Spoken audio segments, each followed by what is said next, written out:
But when I began to understand what those things actually say and what we can demonstrate, I could not believe it. Okay. So I've thought about it, and I've come to the conclusion, well, there's a whole bunch of reasons why people believe in God. It might be that they're afraid of going to hell, or they've just grown up in that environment. So it's just something that they are used to. But I've only come up with 3 reasons that make sense to me. The first reason, which is the biggest reason, is without God, there's no, there can be no ultimate justice, Oh. Like, imagine, yeah? So, without God, there can't be ultimate justice. If you were to actually put that together in a syllogism, it would be, premise 1, without God, there can be no ultimate justice. It would be, and then the next one is, there is some ultimate justice, therefore there needs to be a God. Essentially like a reductio ad absurdum. What makes you think that there? Maybe he just wants there to be ultimate justice. What makes you think that? What makes you think that there is ultimate justice? Okay, well, because as people, if we desire to be moral, we want to be ethical.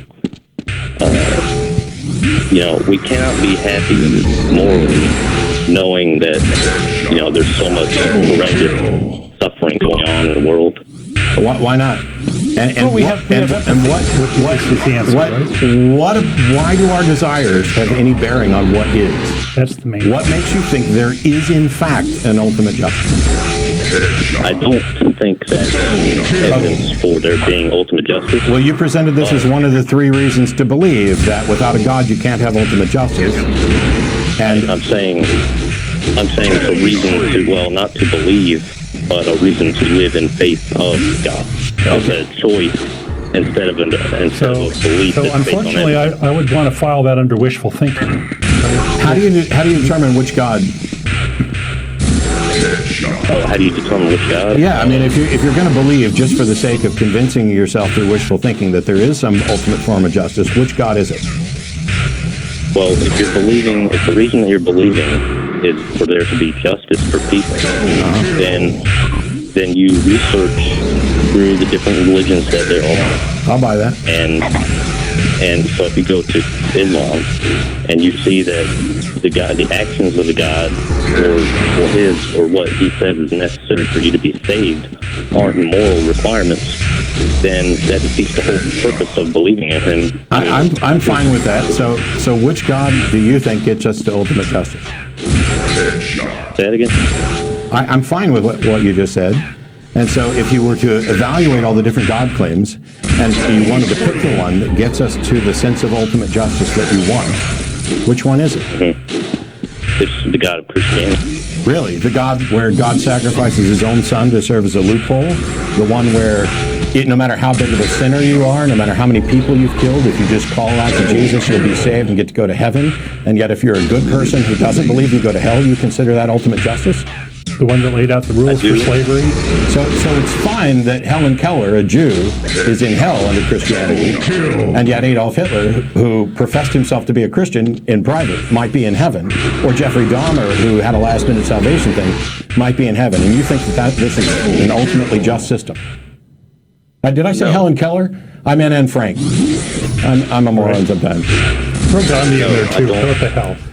So under Christianity, someone who lived their life as a terrible human being could get saved near the end and go to heaven, correct? Correct.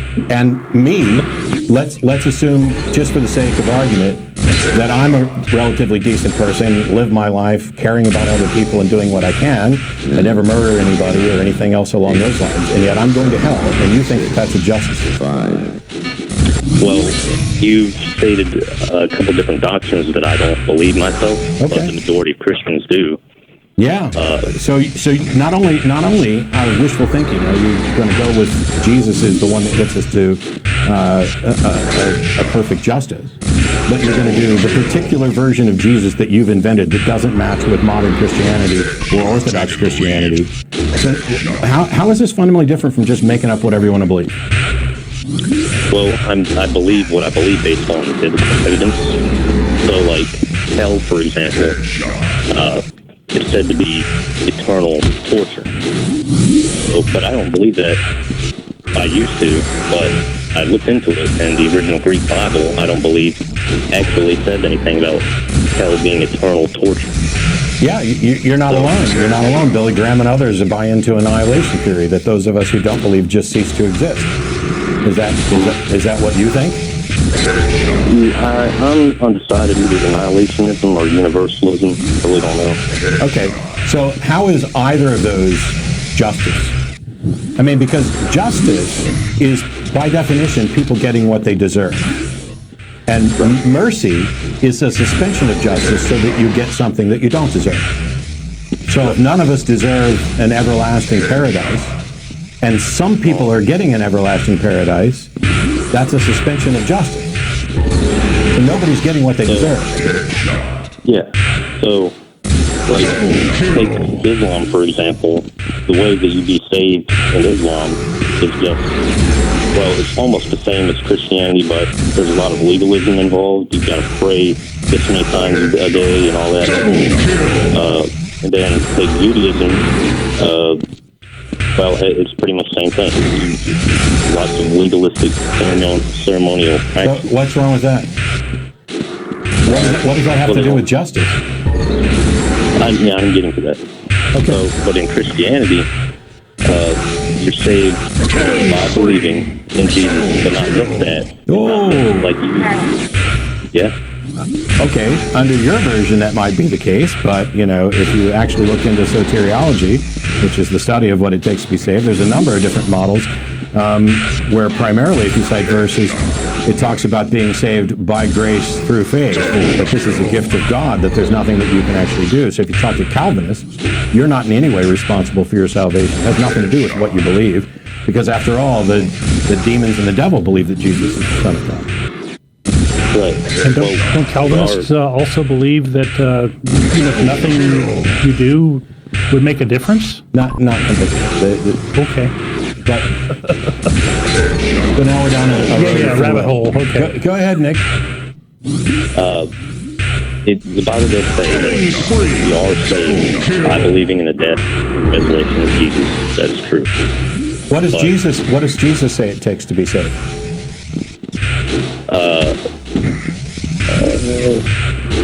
Because I agree that there are other writers. Well, Jesus wasn't a writer, but John writes about salvation and Paul writes about salvation. But Jesus was specifically asked what it takes. I mean, if you're going to usher the Bible in, I don't think any of this is credible. But if you open up a red letter Bible, Jesus was asked what it took to be saved. What did he say? He said you have to give up all your possessions and then come follow me. No, he said keep the commandments. And then he was asked specifically which commandments, and then he prioritized the commandments that he thought were most important to salvation. Exactly. Yeah. So isn't that fundamentally the same as the legalism you were criticizing the Jews about? Because after all, Jesus was a Jew. No, you're following in Christianity. You're specifically told to follow a strictly moral law. But in Judaism and Islam, the laws that you have to follow aren't logical. They're arbitrary ceremonial practices. You have to do this a certain time of the day. Are they arbitrary? Are they arbitrary if Moses received them from God? At that time, they were logical because they fit into the plan. And so what you're saying is something can become not logical? Yes. Or God made a mistake, or it had to be fixed later? No, it's not a mistake. It's not? It wasn't a mistake to tell people that they could own people as slaves and beat them? That wasn't a mistake? Those things were operated under the same moral principle then as they do now. They were right for that time because they fit into the moral. So you're saying once upon a time it was morally correct to own people as slaves and treat them as property and beat them as long as they didn't die?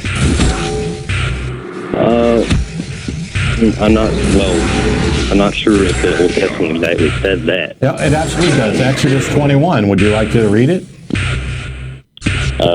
And also in Deuteronomy and Leviticus, where it talks about slaves being your property that you can pass on to your children. So you're saying there was a time when that was moral? And what, your children? Slaves are property that you can pass on to your children, just as you pass on your cows and your house and everything else. Yeah. So you're saying there's a time when that was moral? It's hard to